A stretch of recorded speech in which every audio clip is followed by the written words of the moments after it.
নমস্কার। গতকাল থেকে বর্ধমান লিটল ম্যাগাজিন মেলা শুরু হয়েছে। 3 দিনের এই লিটল ম্যাগাজিন মেলায় জায়গাটি ছোট হলেও অনেকগুলি লিটল ম্যাগাজিনের স্টল বলুন বা টেবিল বলুন, প্রকাশকরা যারা প্রত্যেকেই শুধুমাত্র প্রকাশক নন, যারা প্রত্যেকেই কবি, লেখক, গবেষক এবং অন্যান্য নানানবিধ গুণাবলী তাদের মধ্যে আছে, তারা আমার মতো কোনো নিছক মানুষ নন। তো সেখানে অনেক বেশ উল্লেখযোগ্য পত্রিকার টেবিল ছিল, সম্পাদকরা ছিলেন। কয়েকটি জায়গায় আমি ঘুরতে পেরেছি, কয়েকজনের কাছ থেকে আমি কিছু বই সংগ্রহ করতে পেরেছি। আমার পকেট আমাকে অনুমতি দেয়নি যে আরও অনেকের কাছ থেকে আরও অনেক মূল্যবান বই সংগ্রহ করার। তো সেখান থেকে আমি কালকে বঞ্চিত হয়েছি। যেগুলো বঞ্চিত হয়েছি, পরবর্তীকালে কোনো একদিন সেইখান থেকে আবার আমার এই শেষ বয়সের যে সঞ্চয় বৃদ্ধির যে প্রবণতা, সেটাকে চরিতার্থ করার চেষ্টা করব। আমি বই সংগ্রহ করছি মানেই যে সেই বইয়ের ভেতরে যে কন্টেন্ট আছে, সেই বইয়ের ভেতরে যে শিল্পকর্ম আছে, সেই বইয়ের ভেতরে যে অন্তর্দৃষ্টি কিংবা বহির্দৃষ্টি আছে, সেই বইয়ের ভেতরে যে ভালোবাসা বা স্নিগ্ধতা আছে, সেগুলো যে সব আমি আমার মস্তিষ্কে, আমার মেধায় ধারণ করতে পারছি এমনটা নয়। অতটা মূর্খ আমি নই। তবে চেষ্টায় আছি, স্পর্শ করছি, ছুঁচ্ছি, দেখছি। এতে যদি পরোক্ষভাবে যদি কোনো কাজ হয়, এরকম আর কি, যে ভালো পড়শির, প্রতিবেশীর পাশাপাশি বাস করলে যদি কিছু সদ্গুণ আমার মধ্যে আসে, এরকমই একটা প্রবণতা, আর কিছু নয়। তো কালকে যে প্রথম স্টলটিতে বা প্রথম টেবিলটিতে গিয়েছিলাম, সেটি হচ্ছে এবং অধ্যায়। এবং সেখানে এক যুবক, ধীমান ব্রহ্মচারী, তার সঙ্গে এক রকমের আলাপ হলো। এমনি আমি খুব একটা আলাপই নই। কারোর সঙ্গে দেখা হলে আপনি কি করেন, আপনার নাম কি, আপনার বাড়ি কোথায়, আপনার শিক্ষাগত কতগুলো কাগজপত্র আছে, কোন পদে, পেশা বা নেশা, বা আপনার কতটা রেশা, এইসবগুলো আমার জানার কোনো প্রশ্ন, ইচ্ছে আমার মধ্যে জাগে না। আমি শুধু সেই লোকটিকে দেখি, তার চোখ থেকে যে ভাষা বেরিয়ে আসে সেটাকে বোঝার চেষ্টা করি। ছোটরা হলে, ইয়াং হলে, তরুণ হলে, যুবক হলে আমি তাদের একটু স্পর্শ করি। তাদের স্পর্শ করার ফলে যদি তাদের গুণাবলী তরঙ্গের মাধ্যমে আমার শরীরে একটু আধটু আসে, এই প্রত্যাশায়। তো এই ধীমান চক্রবর্তী, এই যুবকটির সঙ্গে কালকে আমার ওই রকমের এক প্রচ্ছন্ন আলাপ হয়েছে এবং তার কাছ থেকে আমি কয়েকটি ভালো ভালো কবিতার বই সংগ্রহ করতে পেরেছি, যেগুলো ক্রমে ক্রমে আমি পড়াশোনা করব। তো ধীমান তার পত্রিকার এবং অধ্যায়ের শারদ 2025, এই পত্রিকার একটি কপি সে আমাকে উপহার দিয়েছে। তো এই পত্রিকার নাম আমি জানতাম না, আমি তো লেখক জগতের লোক নই, লেখা টেখা সম্পর্কে আমি বিশেষ কিছু জানি না। কোনো পত্র পত্রিকার সম্পাদক আমার কাছ থেকে কখনো লেখা চান না, আর আমার মধ্যেও পত্রিকার ঠিকানা জোগাড় করে বা ফেসবুকের পোস্ট দেখে সম্পাদকের ঠিকানায় অযাচিতভাবে কবিতা পাঠিয়ে দেওয়ার প্রবণতা এবং বয়স কোনোটাই আমার নেই। তাই এই সমস্ত ভালো ভালো পত্রিকাগুলিতে আমার লেখা মুদ্রিত হবার কোনো অবকাশ থাকে না। এই ক্ষেত্রে এই পত্রিকাটিতেও আমার কোনো লেখা এখানে নেই। কিন্তু নাই বা থাকলো, যাদের কবিতা এখানে আছে তাদের কবিতার মধ্যে যে বোধ আছে, যে অনুভূতি আছে, যে চিত্রাবলী আছে, যে ভালোবাসা আছে, বা যদি কিছু নেগেটিভ কথা ভাবেন, কিছু দেশ আছে, কিছু বিদ্বেষ আছে, কিছু উষ্মা আছে, কিছু বিরাগ আছে, সেগুলোও তো সব আমার সঙ্গে মিলতেই পারে, সেগুলো তো আমার হতেই পারে। এরকমই প্রত্যাশা নিয়ে আমি আমার এই কবিতা পাঠের আসরে পত্রিকা থেকে কবিতা পাঠ এই পর্যায়ে কবিতা পড়ে থাকি। আপনারা যারা দু চারজন আমার এই ভিডিও শুনে থাকেন, আমার এই অদক্ষ অসুন্দর কণ্ঠে পড়া কবিতা যারা শুনে থাকেন, তারা জানেন যে পত্রিকা থেকে কবিতা পাঠ এই পর্বে আমি কয়েকটি কবিতা পড়ে থাকি। এখন এই এবং অধ্যায় শারদ 2025 এই পত্রিকা থেকে আমি বাছাবাছি না করে কয়েকটি কবিতা পড়ব প্রথম থেকে, এবং আমার আজকের এই পাঠের ভিডিও পর্বটি সেই মিষ্টি যুবকটিকে, ধীমান ব্রহ্মচারীকে উৎসর্গ করছি।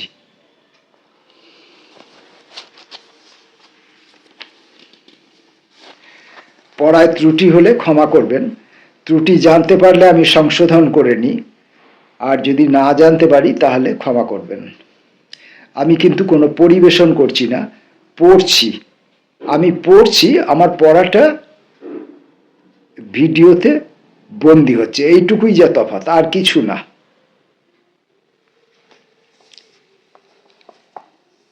প্রথম কবিতা। ঘন ঘটা মেঘের কালোয়, কবি দেবীপ্রসাদ বন্দ্যোপাধ্যায়। উন্মত্ত অন্তরে কতদিন ধরে তোলপাড় হচ্ছে চতুর্ধার, বোমার স্প্লিন্টার ঘরে ঢুকে আসে সূর্যহারা রাস্তাঘাট। মুছে যেতে না পারি তো আড়াল হয়ে যেতে পারি যদি, মনের কালিটুকু বসে কর্ষণ করতুম যদি মেঘ জমে ওঠে। ঘন ঘটা মেঘের কালোয় যদি অন্ধকার হয়ে যেতে পারি, ভেতরে বসে শুধু ইচ্ছে সুখে শব্দ সাজাবো। র‍্যাবো যেরকম বর্ণিল করে তুলেছিলেন স্বরবর্ণ কটা, বরফ চূড়ায় গুহা কোণে বসে পদ্য বেঁধেছিলেন মিলারেপা। বর্ধিষ্ণু সমাজ কাঠামোর এত হিংস্র তেজ, ভেতরটাও তছনছ করে দিয়ে যেতে চায়। শব্দ খেলা ছেড়ে বসে ভাবি, দেবতা কোথায়?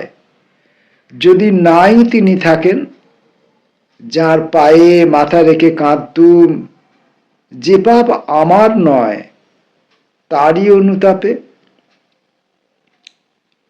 আর জীর্ণ নিরাকার হাত তার বুলিয়ে দিতেন বুকটাতে, ছোটবেলাকার সেই আমার মায়ের মতো করে। জামার ফাঁক দিয়ে যত হিংস্র তেজ পুড়িয়ে দিচ্ছিল এতক্ষণ, আরাম হয়ে যেত যদি তিনি থাকতেন এখনো কোনোখানে।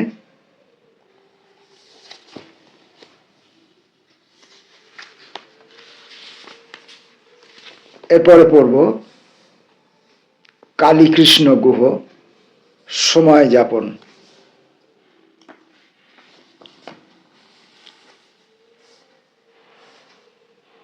তাকে বলেছি অনেক কথা, কথার মাঝখানে বহু স্বর।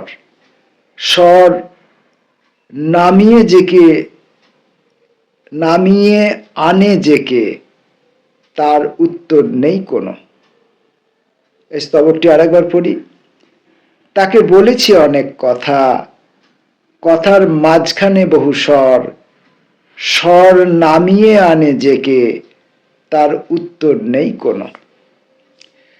তাকে চিনেছি পথের পাশে, যেন না চেনাই ভালো ছিল, ভালো বুঝতে পারি না কিছু, চিনে তাকিয়ে থেকেছি দূরে।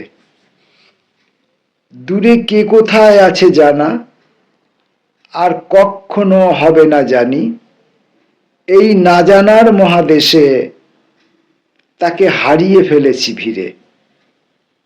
এখানে দেখুন তৃতীয় প্যারায় আমি যে পড়লাম, এই পড়ার মধ্য দিয়ে আমি দুরকম ভাবে যদি পড়ি, দুরকম ভাবে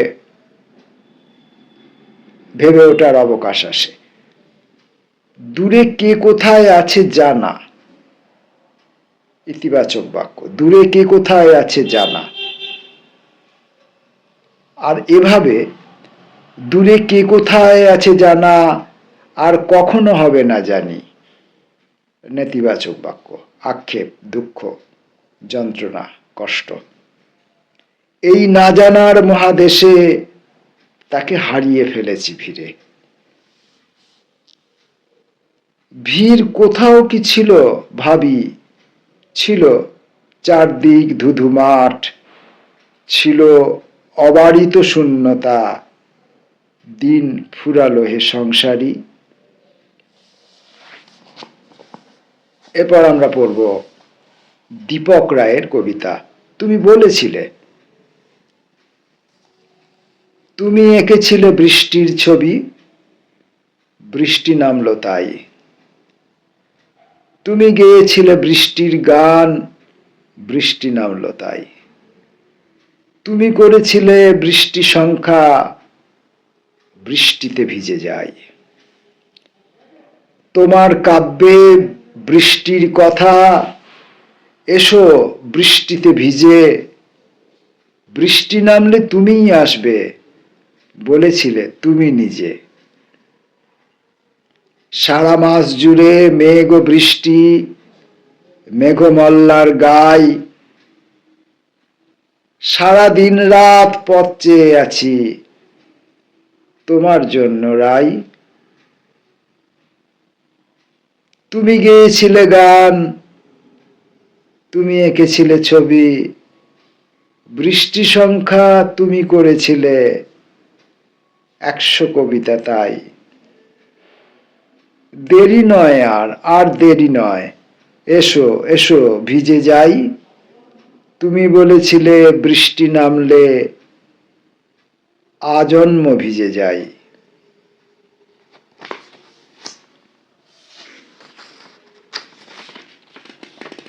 পরের কবিতা শ্যামল কান্তি দাস। যে শূন্য আমাকে দিয়েছ,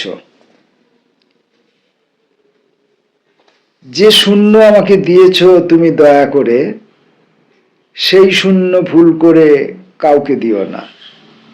শূন্য বড় মারাত্মক, মানুষকে মানুষ ভাবে না। কিভাবে খেলায় তাকে নিয়ে গিয়ে খেলতে দেয় না, মাঠ কেড়ে নেয়, সংঘর্ষ শেখায়, তারপর খাদের কিনার থেকে ঘাড় ধাক্কা দেয়। কখনো কখনো শূন্য মানুষের পক্ষে বেশ হিতকর। তাকে আরো উঁচু করে ঊর্ধ্বে তুলে ধরে আকাশে সবুজ রাস্তা, চাঁদের নিবিড় খণ্ড, ভাসমান মেঘের নীলিমা, দিকে দিকে শান্ত সাদা রূপরং এরোপ্লেন হাতে ধরে সমস্ত চিনিয়ে দেয়। বলাই বাহুল্য, তাকে জ্ঞান দেয়, সুশিক্ষিত করে। যে শূন্য আমাকে দিয়েছ তুমি হাত ভরে, এ জীবনে করুণাবশত আর কাউকে দিও না। নির্বোধ মানুষ যদি শূন্যকে ভেঙে ফেলে, ধুলোয় মিশিয়ে দেয়, মূর্খের মতন যদি শূন্যের ধারণা পাল্টে দেয়, তাহলে কি হবে বলো তো মানুষ? শূন্য বিষয়ে তুমি এতদিনে ঠিক কি শিখেছ? কবি সুজিত সরকার, বোধিবৃক্ষ। চেয়ারটা ঘরের এমন জায়গায় আছে যেখান থেকে বাইরেটা ভালোভাবে দেখা যায়। এই চেয়ারটাতেই আমি প্রতিদিন ভোরে ঘন্টাখানেক চুপচাপ বসে থাকি। নিজের ভেতরেই জেগে ওঠা অনেক প্রশ্নের উত্তর খুঁজে পাই। উত্তর সব নিজের ভেতরেই থাকে, অথচ অধিকাংশ মানুষ বই থেকে উত্তর খোঁজার চেষ্টা করে।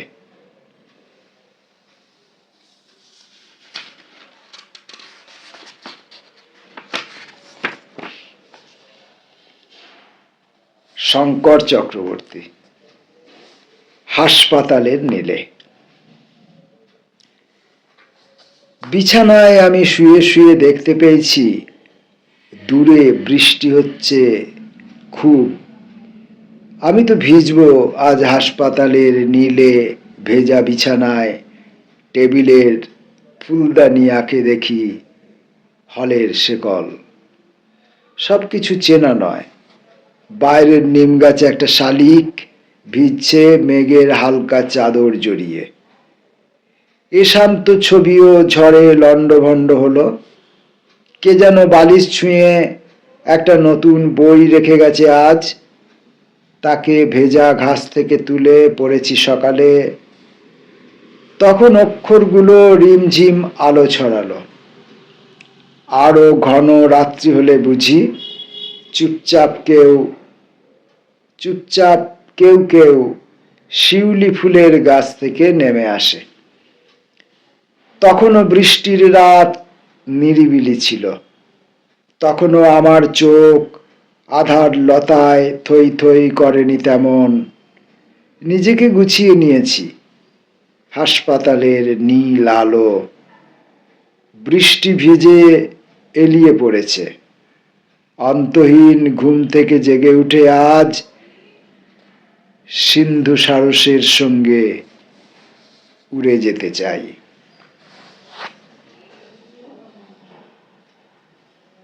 মৃদুল দাশগুপ্তের একটি কবিতা। মৃদুল দাশগুপ্তের একটি কবিতা বলে কি অনেক কবিতা লেখা হচ্ছে সিরিজ? আমি মৃদুল দাশগুপ্তের একটি কবিতা এই শিরোনামের একটি কবিতা পড়েছি অতি সম্প্রতি। দেখি। না থাকে, কোথাও নেই, তবু যদি কেউ ভাবে আছে, তখন রূপের বুক ছটফট করে, হতে চায়। মৃদুভাবে জলের আকার, ফের ভাবনায় আলো হয়ে চলে আসে কাছে। আমার ক্ষমতা নেই হাতে ধরা, নিকটে রাখার। মৃদুল দাশগুপ্তের যদি ক্ষমতা না থাকে, তাহলে আমাদের মতো এই নরাধমগুলি কি করে বলুন তো? আমরা এই ভিডিওতে এবং অধ্যায়ের এই ভিডিওতে আজকের পত্রিকা থেকে কবিতা পাঠ পর্বের এই কয়েকটি কবিতা পড়লাম, কারণ পত্রিকাটি বহু মানুষের কাছে গেছে বা যাবে, এখনো যাবার অবকাশ আছে। তারা নিজেরা পড়বেন। আর একটা ভিডিওর মধ্যে অনেক কবিতা ধরা উচিত নয়, ধরা আমার পক্ষে সম্ভবও নয়। আর আপনারা যারা অনুগ্রহ করে আমার এই কবিতাগুলি শুনবেন, তাদের পক্ষে অনেক কবিতা পড়া বা শোনা ক্লান্তিকরও হতে পারে। যদিও আমি সারা জীবন ধরে কবিতা ভাঙিয়ে ভাঙিয়ে ভাঙিয়ে ভাঙিয়ে কবিতার ভেতর থেকে কোথাও এতটুকু ক্লান্তি খুঁজে পাইনি। আমি একেবারে অনুপরমাণু অব্দি যে দেখেছি, কবিতার ভেতর কোথাও কোনো ক্লান্তি নেই। নমস্কার।